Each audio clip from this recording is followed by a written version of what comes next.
To conclude the semester, we're going to extend our horizons and take a look at the impact of a globalized economy on the organization. With the current Asian financial crisis, we really have the good fortune of looking at in-your-face effects of a globalized economy. And we'll conclude with taking a look backward, a quick summary and synopsis of what we've done this semester, and of course, a look forward, some continuing issues that you want to keep your eye on as we look at the impact of various developments on organizational behavior. This globalized economy, if we go to the first overhead, what are we talking about? Global competition has changed the dynamics of the economy around the world. We have unemployment at an all-time low, and this is usually a good predictor for inflation. And traditionally, stock markets have reacted to real low unemployment as an indicator that inflation is going to start. It's going to put pressure on the economy to raise wages and then raise prices, that kind of spiral. And that hasn't happened. When the announcement came out on Friday about, again, the amount of unemployment at the record low, the stock market, for once, went up. And so it tells us that different things are happening. It's a different time. And what seems to be accounting for the different time and the different way the economy is reacting? Global competition. Prices are remaining relatively stable across industries. Wages are inching up a little bit, but easily within control. Companies with the profits they're taking in can afford to share some of the profits. But this global competition business has everybody looking very closely at being efficient types of organizations. If prices get raised in one country, there's always another country more than willing to come in and sell their products here. We can move information readily around the globe.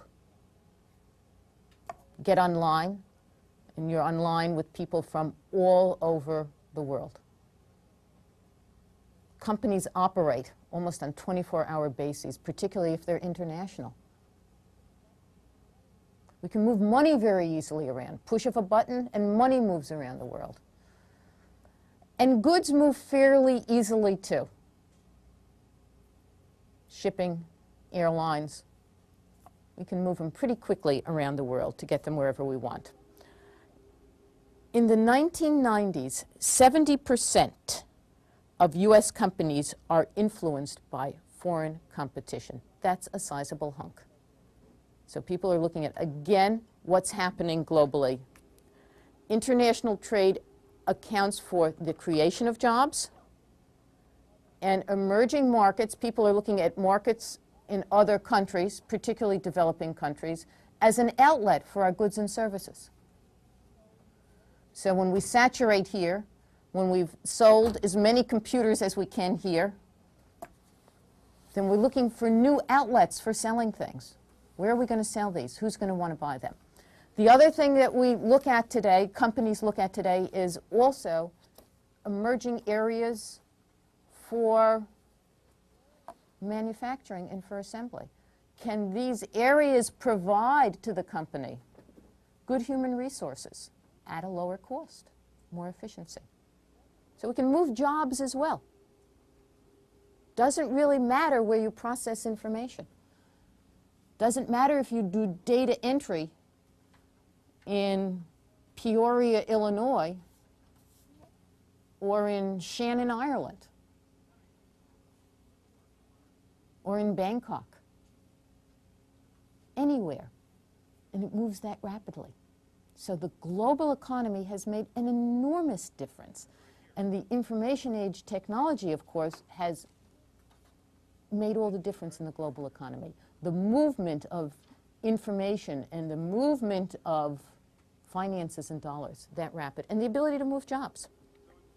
Okay, some aspects, if we go back to the overhead, sort of delineate some of these, of the globalization. International trade. It's increased fantastically since 1950. You know, my computations tell me, you know, in the millions, okay, millions of times over, not millions of dollars over. We're talking about billions and trillions when we're talking about dollar volume. And what's in back of it? Why has international trade increased so much? Technology has lowered the cost of moving goods. You can move bigger ships, carry more. Containerized shipping is an example of transporting things. Trade barriers have been lowered. We have all kinds of trade agreements going on. We've just concluded some economic meetings up in Vancouver, again dealing with trade issues. And the more trade barriers fall, the more global competition works. And the better it is for all of us ultimately as consumers, but also for economies too. If you start to over-regulate these kinds of things, we see ultimately they don't work very well. The communist system fell under its own weight. A centralized, planned economy just couldn't keep working. Doesn't have the feedback loops in it that it needs. And now we're even seeing in the Asian countries what looked like in the 80s as the model, where there was certain planned, central planned economies there, not to the extent, of course, that you had in communism, but linking between industry and government much more than you have here. Again, we see problems that occurred. And so what looked like something absolutely fantastic in the 80s, and everybody was writing in the US, this is the thing to emulate. 10 years later, we take a look at our own economy, we say, maybe we have something going here in terms of the right process. Developing countries have opened their markets. As they advance, they want products. They're not ready to manufacture their own cars, but they want cars. They're not ready to manufacture their own computers, but they want computers. New areas to go into. And of course, our fast foods are wanted all around the world. And of course, I'm going to add to that that the decline of communism really opened up Eastern Europe. So there was yet, you know, some political things that affected all of this globalized trade. Second factor, if we take a look at it, is now we now have multinational organizations. And these are organizations that have significant operations throughout various nations, but they're headquartered in a single country. They're responsible for direct investment in foreign countries, and half of all multinationals are headquartered in the US, Japan, Germany, and Switzerland. Okay, so that's headquarters for multinationals. What are some of the multinationals? Among the largest ones are names you readily recognize. General Motors, General Electric, IBM, examples that come right off the top of the head. Out of Great Britain and the Netherlands, Royal Dutch Shell, I believe it's called, British Petroleum. Out of Japan, Matsushita, which you may recognize more as Panasonic or Techniques, okay, but the company for that. So these are some of the big ones, and Ford, I should add, is yet another one. 3,500 multinationals in the world, and the numbers are growing. And for these multinationals, if you take something like Matsushita, half of the people working for that company are living in other countries. Okay, huge. This is generally true of multinationals. They're going to have a large percentage of their workforce in other countries besides the headquartered ones. And finally, we have economic interdependence. And I like to use as a slogan that when the economy in Japan catches a cold, the stock market, the New York Stock Exchange, sneezes. Okay? Whatever happens in one country obviously affects another. The comment I made before of something about the in-your-face effects.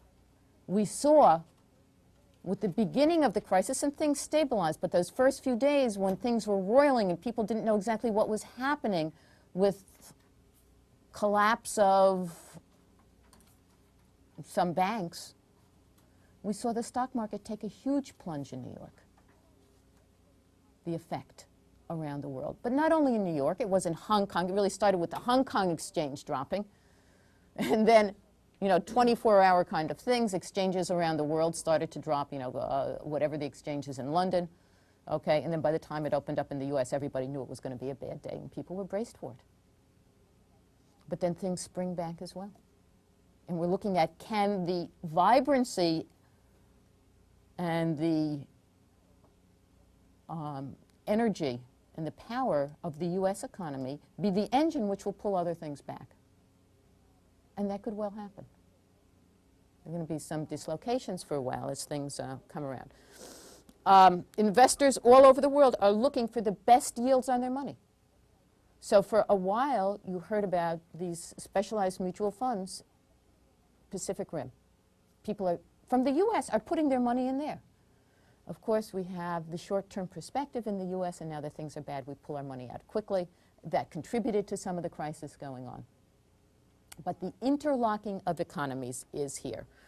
And we're going to see now, probably with the financial crisis, the accelerating of opening some of the foreign markets to more investment in a lot of the Asian countries. People are going to be swarming in and looking for good buys at this point, and they're there already. If it looks like there's going to be real estate for sale cheap, you can bet that the real estate investors from the US are going to be hovering around and waiting for the good buys. If it looks like it's a good place to start some kind of factory in Eastern Europe or to joint venture with somebody, then we're going to do it. Okay, and that's that investment that goes worldwide. Our largest trading partner still remains Canada.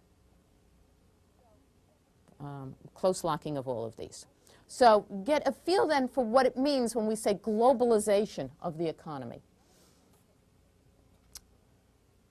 One of the things that we take a look at with all of this in terms of the impact on organizational behavior is the effect of culture. The effect of culture in terms of being able to do business there in various countries, and the effect of culture on our expatriates that we send abroad to work in the various countries. Two things that we need to take a look at, well, actually three. Culture shock. Typically when expatriates go abroad, at first there is an excitement about being submerged into the new culture, but that quickly wears off as you bump up against the effort and the difficulty that it takes to adjusting to a culture that doesn't do things your way. Maybe things operate more slowly than you're used to. Not quite your way of doing it. Maybe there's more red tape than you're used to, and you're not happy with that. Maybe in terms of dealing with the people, you have to not only learn a whole new vocabulary, but you have to learn a whole new set of attitudes. And you have to learn a whole new set of norms and cultural protocols. And things that may jar you. Attitudes that you're not comfortable living with. But yet those are the attitudes of the culture. And so there's some demoralization, and we call that demoralization the culture shock, as you adjust to it. For those of you who came to the US, I'm sure that either you or your families can recount some tales of culture shock and adjustment to what we have in the US. And then there is adaptation and acculturation. People do adapt to cultures and they get used to the culture that they're in. Then the headquarters calls them home. After they've adapted to that culture, they're home, and all of a sudden they find they've got a foot in each culture. Now they've adapted to one culture, they're home. They have to acculturate to a certain degree all over again.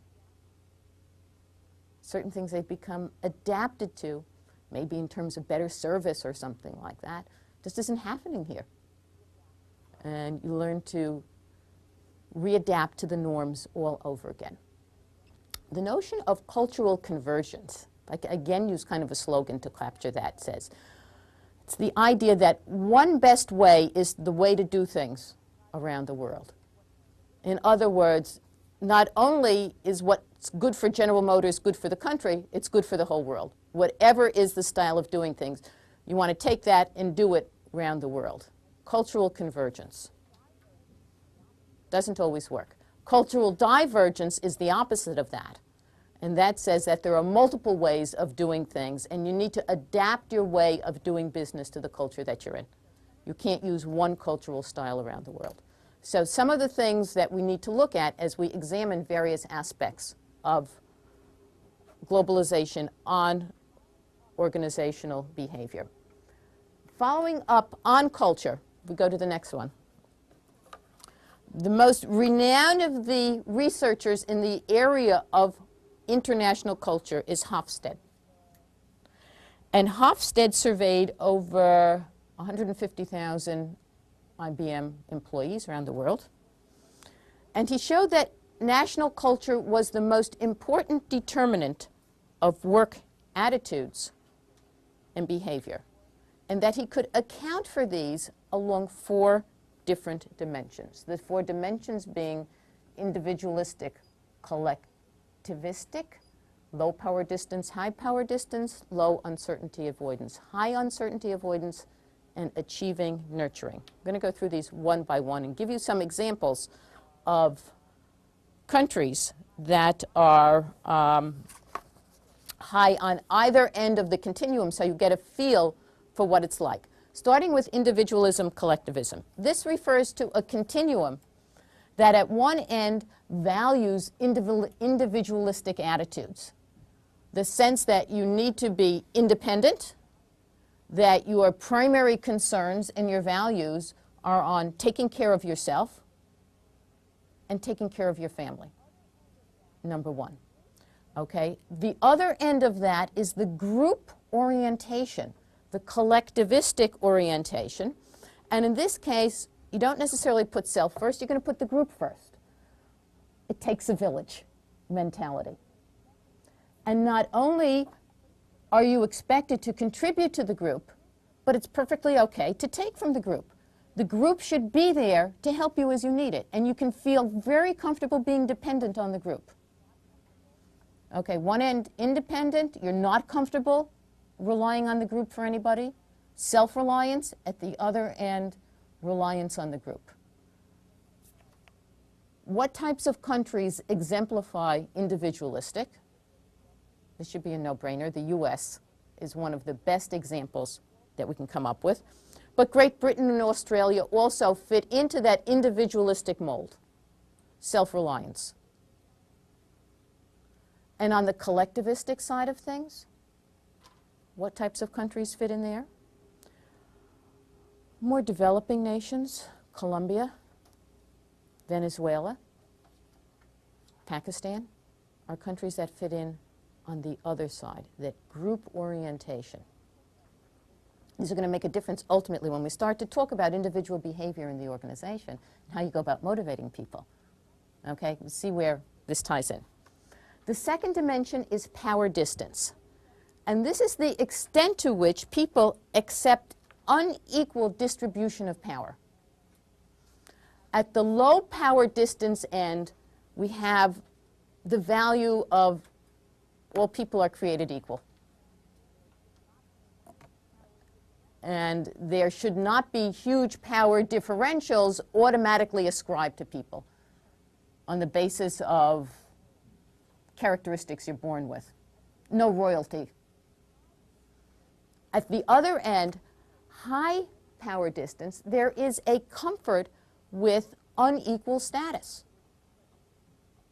That one is born into certain groups, a caste system, a system of peerage and royalty. And these people are comfortable living with this unequal distribution of power. Countries that are on the low power distance, again, US. Just think of how various documents start here in the U.S. Was it the Declaration of Independence? Israel would be another example of a country on low power distance. High power distance, again, more traditional countries. India would be an example of high power distance. Philippines fall into that. And Mexico. Comfortable with differences in distance. And again, it's going to say something about how you go about motivating people and how you deal with reward systems, what's going to work there, and how you structure leadership ties into that. The third is uncertainty avoidance. And this has to deal with the extent to which people feel threatened or uncomfortable with ambiguous situations. How well can you live with ambiguity? How structured do you need to have your life? Countries which are high in uncertainty avoidance, countries where people prefer a lot of structure, clear roles, Japan, Greece, Portugal. Low uncertainty avoidance, again, the US. We live with a lot of ambiguity here in fluidness in roles, flexibility. Denmark and Hong Kong. Okay? Ability to handle ambiguous situations. And the last of the dimensions, achieving versus nurturing types of organizations. This dimension refers to the extent to which achievement and success and material things are valued versus the people orientation. People are valued. Countries which are high on the nurturing side, Scandinavian countries, high in nurturers. And if you look at some of the benefits that are built into the system, you see how it's reflected in their organizations. Japan, Austria, and the US, very achievement-oriented. Okay, so differences in how we can characterize some types of cultures, and we're going to come back to these as we ultimately look at the impact of all of this on organizational behavior. A little bit about international business. How does it affect manufacturing and globalization? Basically, in 4 areas. We can look at raw materials, we can look at manufacturing and assembly, and sometimes they're separated, and finally, distribution. At the raw material stage, what goes on if you're dealing with multinationals, international business? At this point, countries are looking to ensure that they're going to have a supply of the raw materials that they need. The raw materials that they need may not be in the same country where the company is headquartered. And so they need to secure these materials somewhere to make sure they can keep functioning. And they can secure them through any number of arrangements, but one, of course, is owning it outright. So a company like Alcoa Aluminum owns aluminum ore mines around the world. Now, there is a trickiness to all of this, because if there is instability in the government, you stand the chance of losing your access to those ore mines, and so you have a real stake in trying to keep that government stable. And so you begin to see the interplay between business and politics. Petroleum, and here we have a great example. Petroleum companies look to have their supplies around the world. Now, the US is fairly fortunate in having internal supplies available, but we always like to kind of keep those in reserve, and so we import lots of oil, and we have arrangements, particularly with companies in the Arab lands. There was set up very early this joint venture between US oil companies and Saudi Arabia called Aramco, in which the US companies, consortium of, I think, as an example, Texaco, Chevron, Exxon, would provide the development sharing funds with, obviously, the country that was providing the black gold, the source of all of this. Okay, and those arrangements have been renegotiated over the years. And as countries become more capable of doing their own development, then they want to take over that aspect of it. There is lots of oil to be had in what was the former Soviet Union, in areas like Kazakhstan. The problem is getting it out of the ground and then piping it out of those countries, okay, having to bring it across some areas that are, in terms of geopolitics, somewhat unstable. In which way do you run the pipelines? But the need to try to secure those resources that you need, one way or the other, some kind of alliance or owning things outright. So that's one stage. The next stage, if we look at, is manufacturing. Is there an advantage to manufacturing abroad? Well, if you look at the Japanese automobile companies, the answer is obviously yes.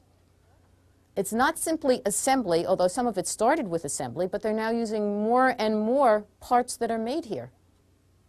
And so you have Toyota, Honda, Mitsubishi, and Nissan, all with manufacturing plants here. Mercedes-Benz, who had always manufactured and assembled in Germany, is now going into a plant in the US. What's the advantage to manufacturing in the country where you're selling?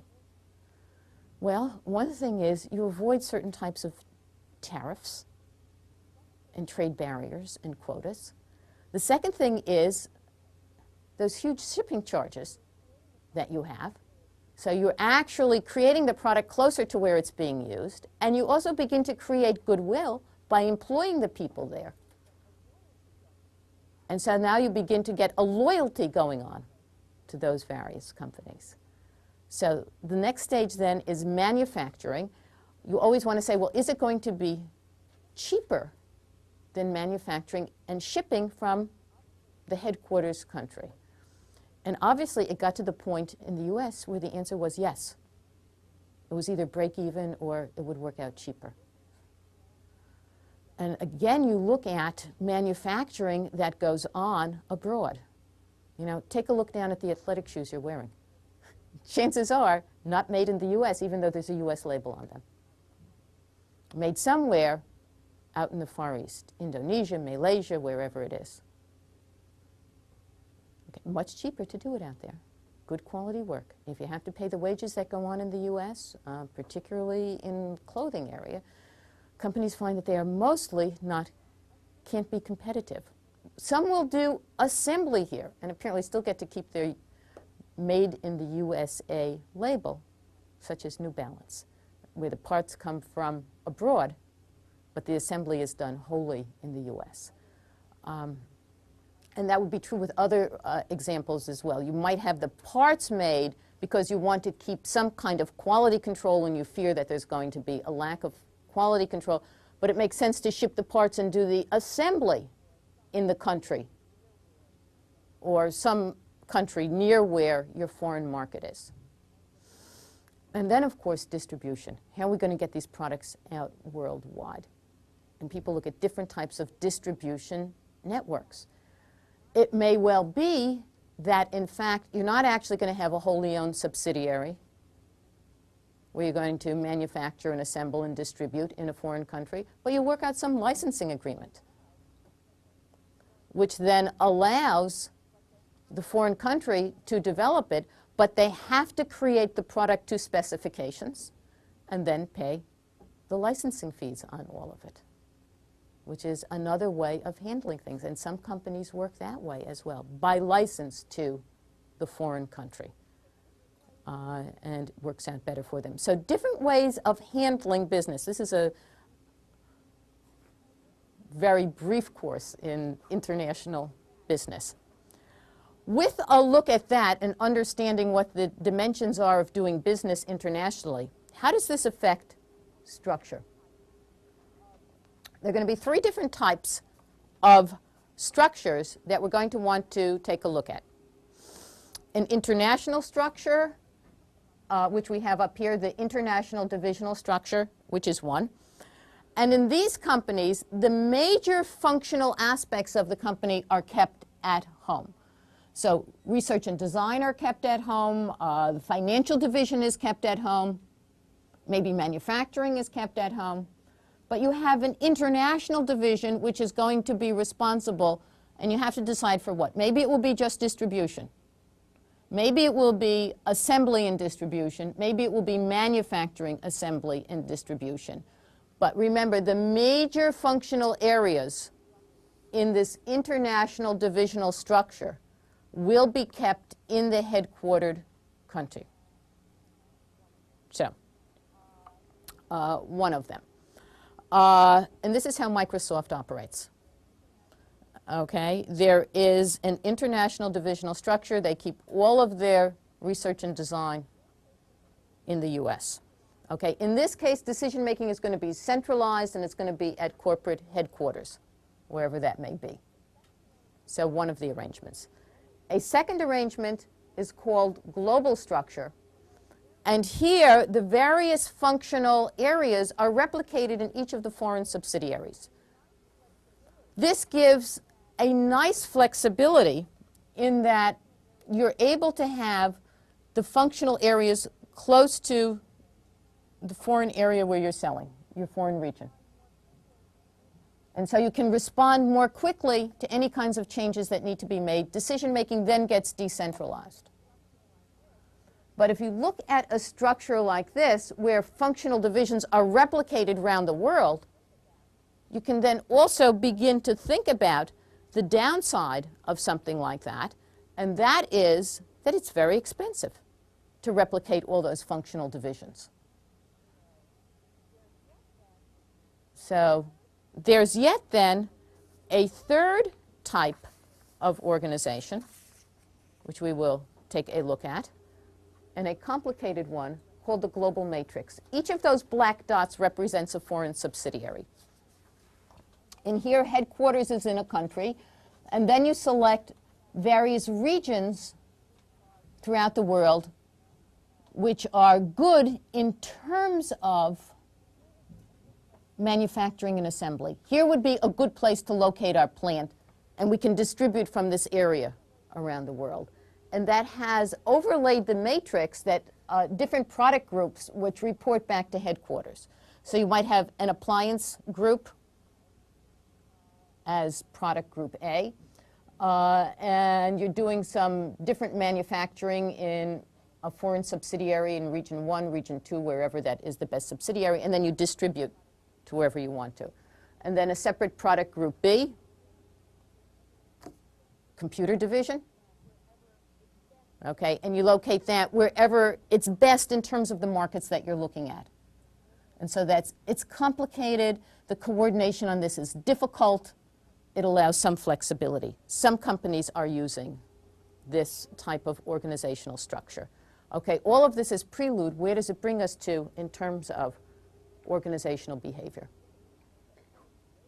We're going to take a look at some things that are really familiar to you: individual processes and group processes. What does all of this have to do then with perception and with attitudes? Well, first of all, culture is going to account for, if we take one of the major areas, we're going to look at really two major areas which have impact on business and people working. One of the areas is how are different sexes treated in various different cultures. If we work from the perspective, the ethnocentric perspective of the US, we know that attitudes towards women in business here over the past 25 years has been one of opening doors, encouraging. As you start to globalize your operations, you may need to send people to parts of the world where those attitudes do not hold, and it becomes a problem.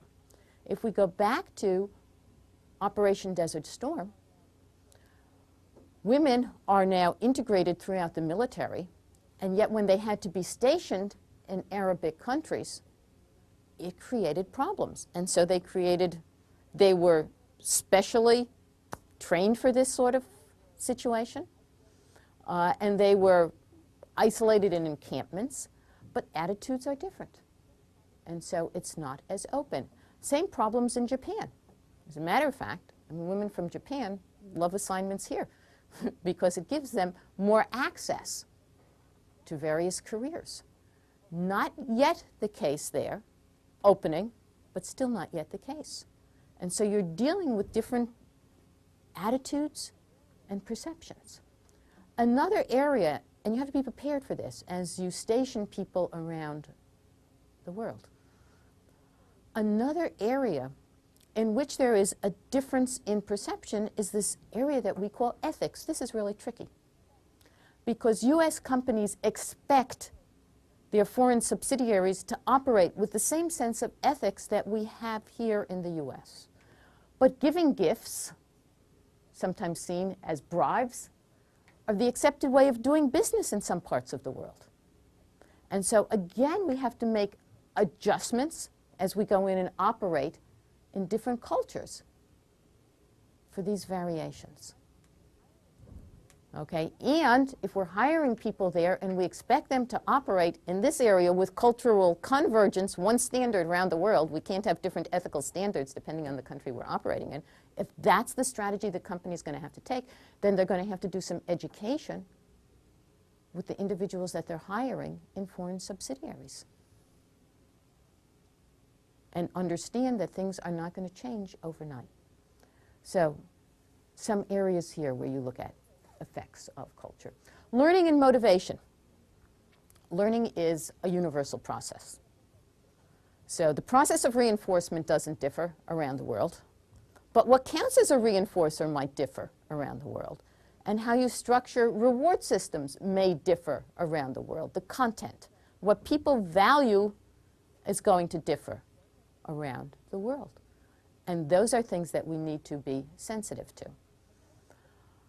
Motivation. Again, the processes are similar, but you may use different ways depending on the nature of the culture.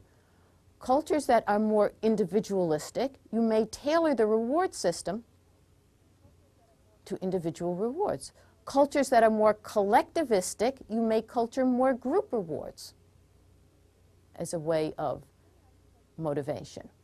Understand that the issues of equity, while they operate, will operate with different levels of sensitivity depending on whether the country is a low power distance, highly sensitive to issues of unfairness, and people may be ready to walk out at the drop of a hat if they feel they're being treated unfairly, as opposed to a country which has a high power distance, and people are less sensitive to these issues because they've been brought up with differences in power and status their whole life. This is just how things are, and we can operate that way.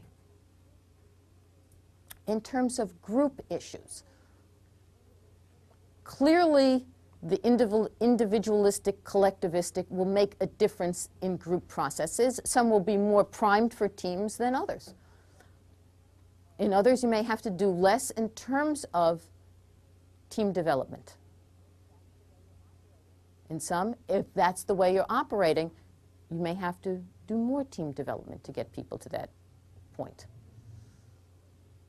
The other issues have to deal with particularly leadership and communication.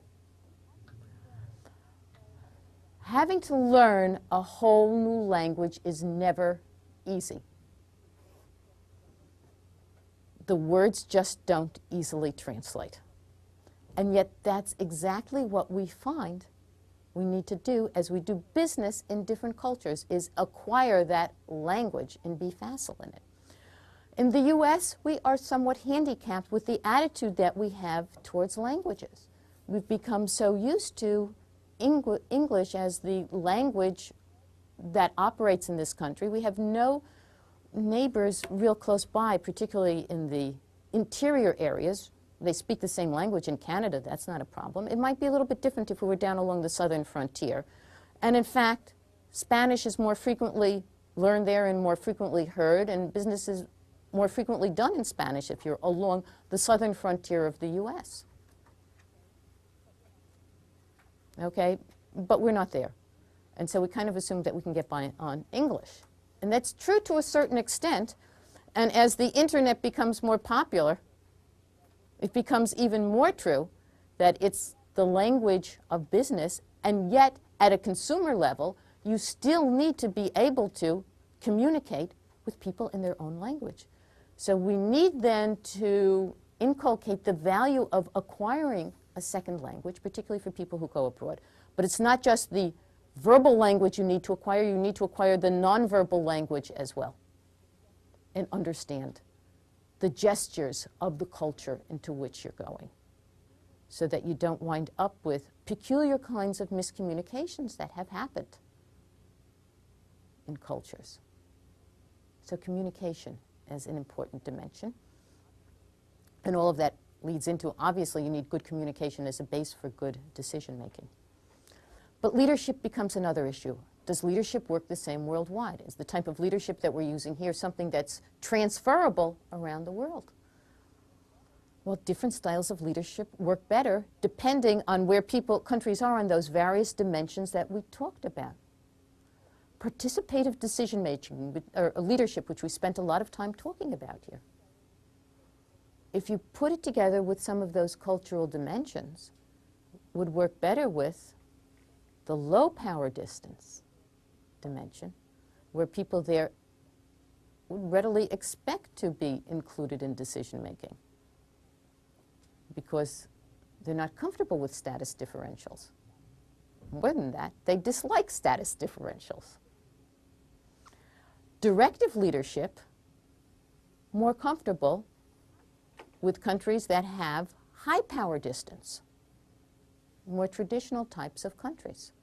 So different leadership styles depending on the areas that you're going into.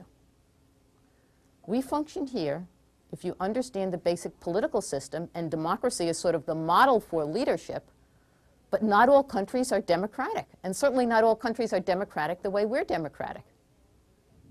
And so you're going in, we're sending expatriates out there to be managers of a workforce. They need to be sensitive to the styles of leadership that are going to work best in those various workforces.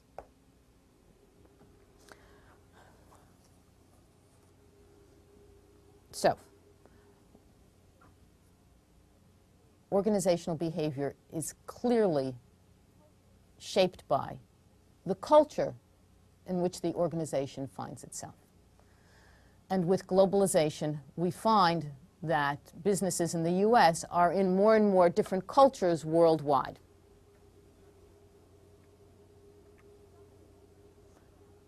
A summary about management and globalization. 3 points to keep in mind. You need to understand the business environment from a global perspective, not simply a local perspective, but from the global perspective as you go in. As you go into a country's culture, you need to learn that culture. If that country is going to be a market for you, then be sensitive to differences that exist from our own country so you don't embarrass yourself in various types of advertising campaigns. And again, expatriates from the US, but this is also true from expatriates from other countries who come to the US, need to learn to interact with the citizens as equals.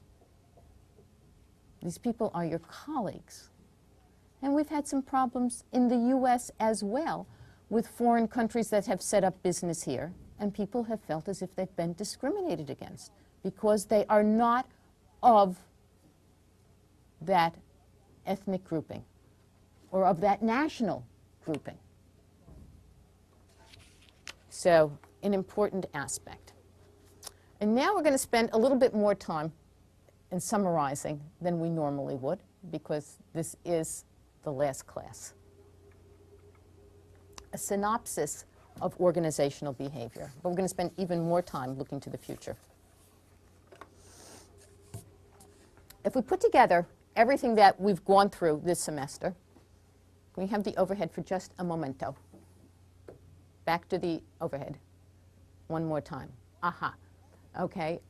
Towards the end of the semester, and we're going to work backwards now, we began to deal with issues of organizational environment.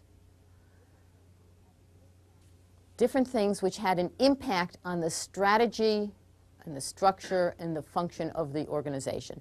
Things such as economy, things such as technology, things such as the legal political system, social factors, all of these environmental kinds of things had an impact on this, how the company sets up its strategy, and strategy has an impact on how you set up structure, and the culture needs to align with the strategy and the structure. All of this has an impact on group processes, leadership issues within the organization, decision-making, communication types of issues within the organization, filtering down ultimately to individual processes, which is where we started the semester. We started out looking at perception and attitudes and personality and learning and motivation as the beginning. But understand the influence in an organization is not only from the outside in, although sometimes that's more apparent, that influences in the organization also work from the inside out. Keep in mind that nothing happens in an organization unless somebody does something. That macro measures are aggregates of individual measures of things that happen in an organization. And if you look at a macro measure of an organization's effectiveness, financial indicators, those financial indicators come from sales, and that means that somebody has to be out there selling the product, an individual behavior. And it comes from efficiency, motivating workers as best you can, leadership, effective decision-making, effective communication, so that the processes from the inside have an impact ultimately on what happens collectively in the organization. They're mutual forces at work.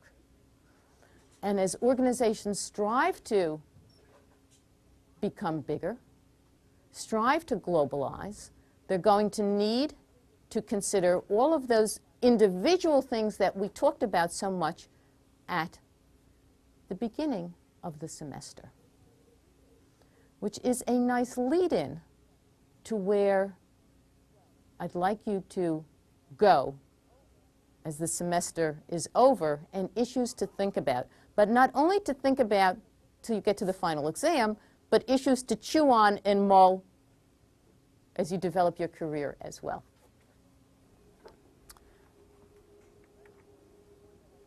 The first is the one that I want to stress the most, the importance of learning and knowledge. And I don't know how I can hammer home this point except to spend time on it today. As jobs change, as technology gets more complicated, as global competition increases, advantages will go to those individuals and those companies who can perceive the changes and figure out how best to adapt to them. We see companies such as Microsoft and Oracle and Sun who value two things in employees: their ability to do things quickly and their ability to learn. Who's got the smarts and who can do it quickly? And that's going to be important in all organizations, not just simply the highly technological ones. What we're really talking about is intelligence.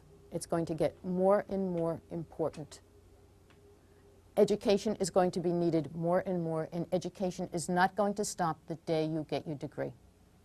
But the term lifelong learning is going to be something that you're going to have to take with you and do on an informal basis. We're not talking about formal instruction anymore, but you're going to be responsible for your own updating so you don't become obsolete. And remember, the knowledge that you get in classes is going to become obsolete very quickly. What we hope you learn here is a way to learn and a way to figure out how to get information and use that information in furthering your own careers. Companies that can store information and then retrieve it in such a way that's going to be useful, as well as individuals who can store information and then retrieve it in a timely way, and who can then manipulate that information so that they can solve problems, make good decisions, again, will be the ones that will have the advantage. Again, we're talking about qualities that are subsumed under the term intelligence. All of these are going to have to be flexible as well, because jobs are going to keep changing. The job you're hired into is not necessarily going to be the job that you're in 2 years. And it won't be because anyone has promoted you, although I hope you all get promoted rapidly. It will be because the job itself has changed in 2 years.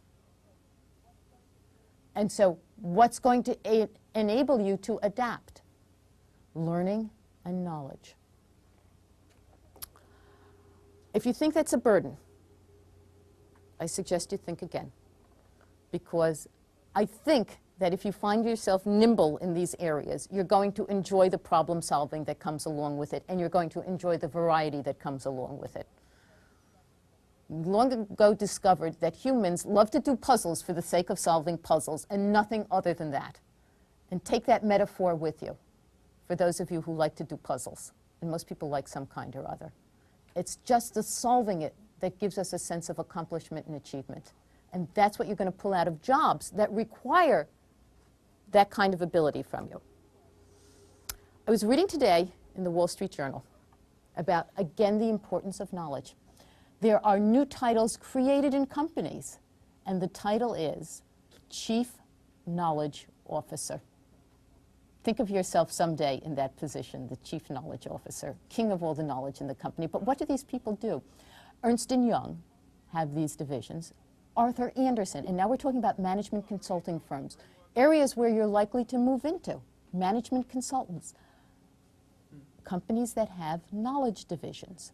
Because as I started out a few minutes ago, and I said I was going to stress this again and again, the companies that are able to capture the best practices of individuals, who are able to capture the best work processes, who are able to capture what we call individual know-how, those experiences that just seem to work, and somehow store them, and then catalog them in a way that it's retrievable, so that you going into a new job could key in a few words and pull out some information that will make it that much easier to use your job.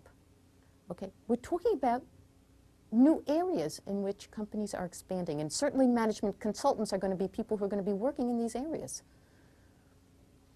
The acquisition, cataloging, storing, and retrieval of knowledge for other individuals. And companies are realigning their reward systems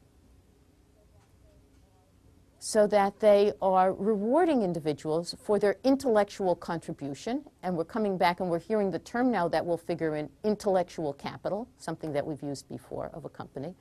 And that may be where the real resources are. It's not in the machinery. It's not in the inventories. It's not in gorgeous buildings.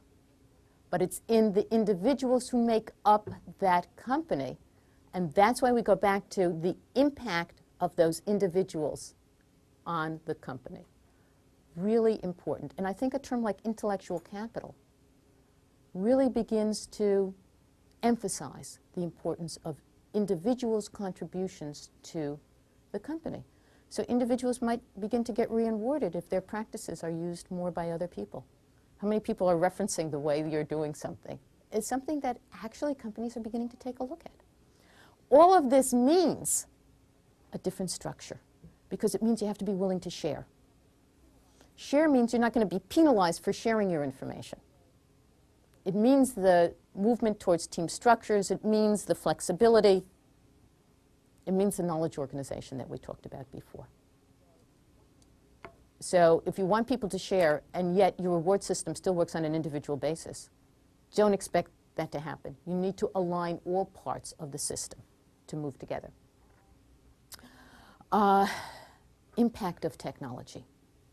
I hardly need to mention this because we've talked about it all semester, but it's going to be with us and continue to be with us and change jobs and shape jobs. But the other thing that I will stress as a final note, another area where I see management changing, and it's going to affect the way that you do your jobs, is managing the remote workforce. You as a manager will not have your workers beside you or down the hall. And you're not going to be able to yell, "Henry, get up here." It's not going to work. Because you may be located in Orlando, Florida, and your subordinates are going to be in Bangor, Maine, Tacoma, Washington, and San Diego, California. Great when you have to go on trips to visit them. Select your subordinates in good locations. You know, there may be some locations which you won't want. But you're going to be managing workers who are all over the country. How are you going to do this? It's going to put a premium on things we've talked about, communication. You're going to have to be in good communication with them. It's going to mean that you're going to have to manage not by process, but by results. And it also means you're going to have to be organized in terms of how you structure things. And you're going to need to be clear about how you structure things. So everything we've talked about during the semester at various times figures into this. Clear goal setting, not ambiguous goals, as a way of benchmarking the performance of your individuals. Good communication with them so they understand when they have to get certain things in and help them to be organized in doing their projects so that you can see that when you get to the end of the year, people aren't falling short on things. And you're going to have to be a coordinator and a communicator in all of this. That's what it's going to mean to be a manager for the rest of the 1990s and into the next millennium. Managing remote workers. I see it happening already in lots of companies, in AT&T, in Lucent, for sure. The other thing you're going to have to get used to is not only going to manage remote workers, but who knows where your supervisor is going to be. You may have an assignment in Manchester, England, and your supervisor could be in Sao Paulo, Brazil. If you go into finance, expect things like this, particularly, but not only finance, again, information technologies. And so you're going to need to also be a good communicator in terms of dealing with your supervisors as well as your subordinates. Skills that are going to be at a premium if I leave you as we finish the semester. Lifelong learning, knowledge management, communication, decision-making, organizational skills. You keep all those balls up in the air and juggled, and you're going to do fine.